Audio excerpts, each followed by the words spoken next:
Hello， 大家好，歡迎乘搭漢寶鐵路，我係 Baron。我哋今日咧就係漢寶鐵路嘅好似係第105集，即係介紹黃泥涌站，即係改建咗嘅黃泥涌站啦。其實我覺得唔應該獨立分一集出嚟嘅黃泥涌站，係應該係照翻上次嗰集嗰個集數嘅，不過是但啦。落去月台先。呃觀看，出多條片係呃觀看。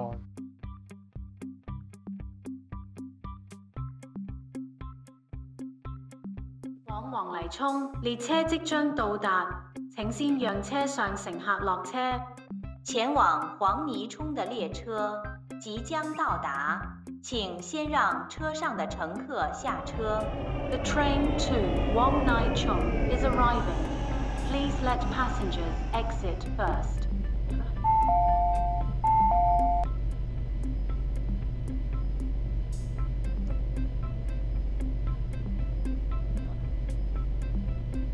請勿靠近車門，請不要靠近車門。Please stand back from the train doors.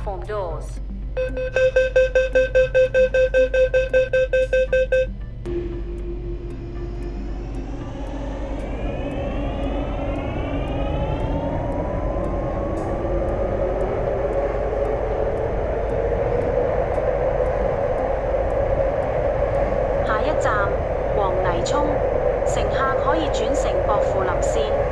下一站黃泥涌，乘客可以換乘薄扶林線。Next station Wang Nai Chung, interchange station for the Hopeful Lane line.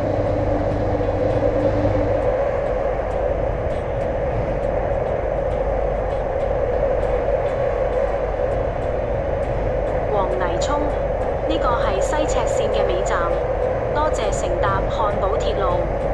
黃泥涌，這是西赤線的終點站，謝謝乘搭漢寶鐵路。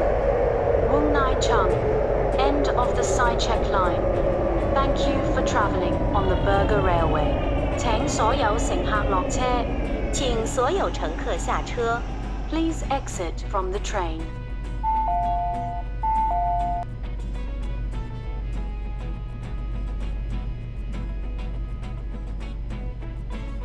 請勿靠近幕門，請不要靠近木門。Please stand back from the platform doors.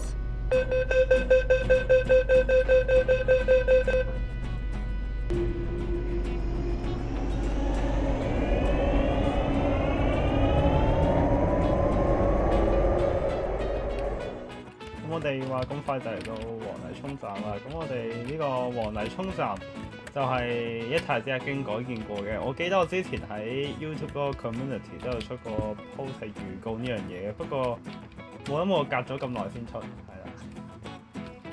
好似24年8月定唔知9月出定7月出，仲唔記得，年幾前㗎，係啦。改建咗嘅黃泥涌站就睇得出啦，係光好多嘅，同埋大好多嘅，感覺上同埋實際上都係啦。咁中間呢一個部分就係原先預留俾西赤線嘅2號、3號月台定3號、4號月台嚟嘅，即係中間嗰個月台啦。咁後尾係改咗個 plan 啦，咁就西赤線就落咗嚟下面呢層月台。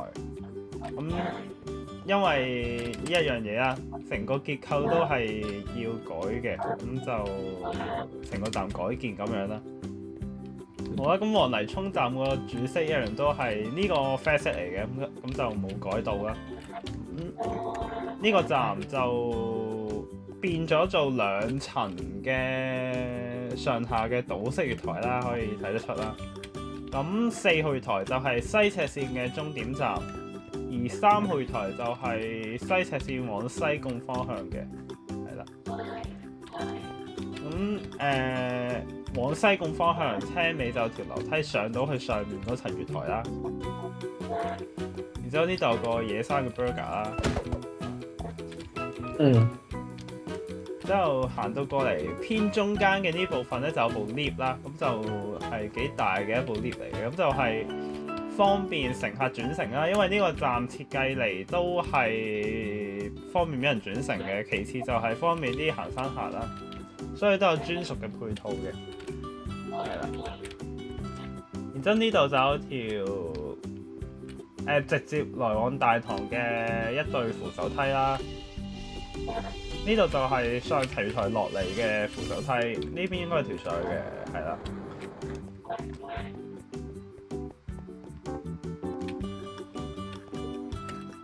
邊個擠咗排凳喺度望住個落客月台？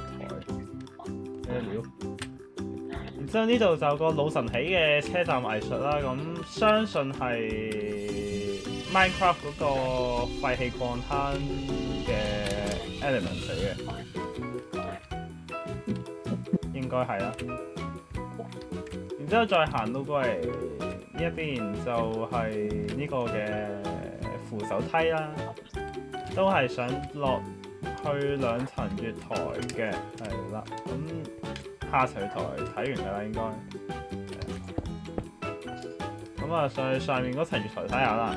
咁呢一度就係薄扶林線嘅月台啦。咁2號月台就係去香港大學，1號月台就係去跑馬地嘅，零卡，因為零卡車係 set 錯嘢咯。好。咁呢度都加咗啲車站藝術嘅，咁都係挖礦啊，礦坑嘅嗰啲 element 嚟，咁就有金同埋煤礦啦，同埋一堆石頭啊。呢個站都增設咗一啲呢個站都增設咗一啲無障礙嘅設施啦，即係呢啲灰色嘅嘢啦，咁就方便更加多嘅乘客去到轉乘嘅。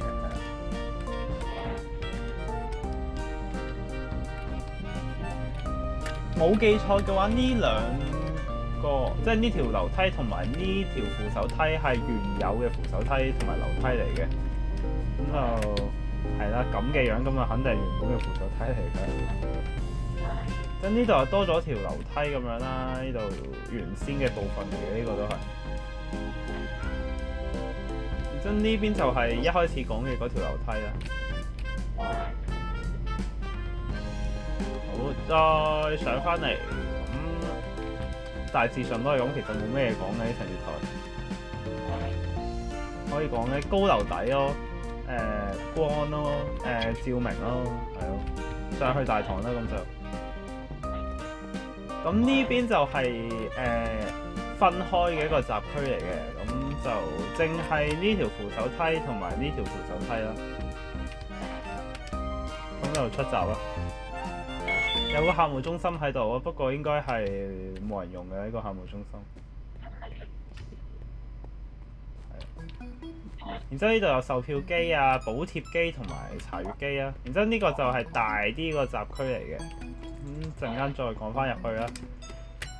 呢一個我相信大家如果有印象或者睇到個 community 嘅話，我嗰陣時 post 嘅圖就係呢個位嚟嘅，好似係。唔記得都唔緊要，而家講啦。咁就係另一個車站藝術嚟嘅，咁就係用咗啡色同埋黃色嘅玻璃去做呢個嘅呢個嘅，算啦，總之就係黃色同埋啡色嘅玻璃。諗唔到點樣吹落去。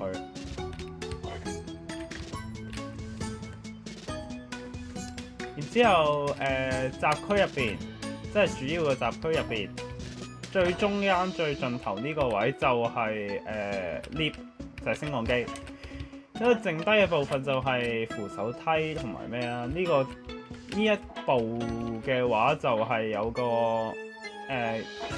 curve 嘅邊嘅，即係曲嘅邊嘅，係啊，唔係方方正正咁樣嘅。客務中心啦，同埋闊閘機。有閘機喺度，至於呢5間商鋪定6間商鋪咧，係啊，5間商鋪咧，呢呢5間商鋪就係、因為黃泥涌都係其中一個行山嘅勝地啦，所以都要啲相應嘅商鋪幫手補給下嘅，所以就5間喺度啦。係，然之後閘內廁所就喺度啦，入邊乜都冇嘅。想起嘅話，期待下之後有冇得起啊。然之後就係出口嘅部分。唔係喎，唔記得咗嗰個天花板添。呢個天花板係一個斜上去嘅部分啦。呢一邊嘅話，呢邊就係勁高樓底啦。咁係為咗營造更加多嘅空間感嘅。雖然佢本身已經夠晒多空間感㗎啦。望上嚟呢度就係呢個車站控制室啦。咁就係客務中心呢度上嚟，咁就可以俯瞰到落嚟啦。雖然實際應該係勁多嗰啲車務嗰啲調配嗰啲嘢㗎啦，然之後 H R 就去黃泥涌水塘公園，咁就有一對扶手梯同埋一部 lift 咁樣嘅。搭扶手梯上嚟呢度就係出口嘅部分啦。呢度唔應該係灰色嘅話，係咯啡色嘅呢度。咁呢一邊就係參考咗其他地方嘅行人隧道啦，咁就用咗啲咁嘅配色啦。黃色就係因為有個黃字一個站名，然之後呢個就係好正常嗰啲行人隧道嗰啲配色嚟嘅啫。出到嚟呢度就有呢個23年7月嗰陣嘅咩光榮告別新花嗰排起嘅，都係唔好睇嘅災難性。咁個外觀就係咁啦，咁黃泥涌喺山上面噶嘛，咁樣突出嚟啦，好合理啫，係咪？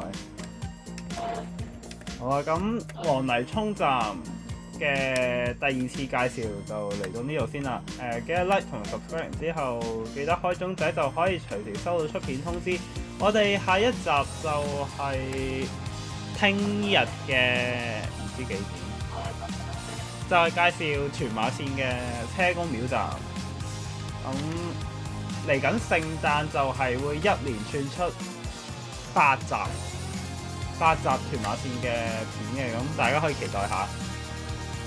想要知道更加多嘅詳情，可以 refer 翻去社群嗰個 post， 或者我唔知會唔會真係片你。哎呀，社群嗰個 post 真係好核突啊！包樣都整得。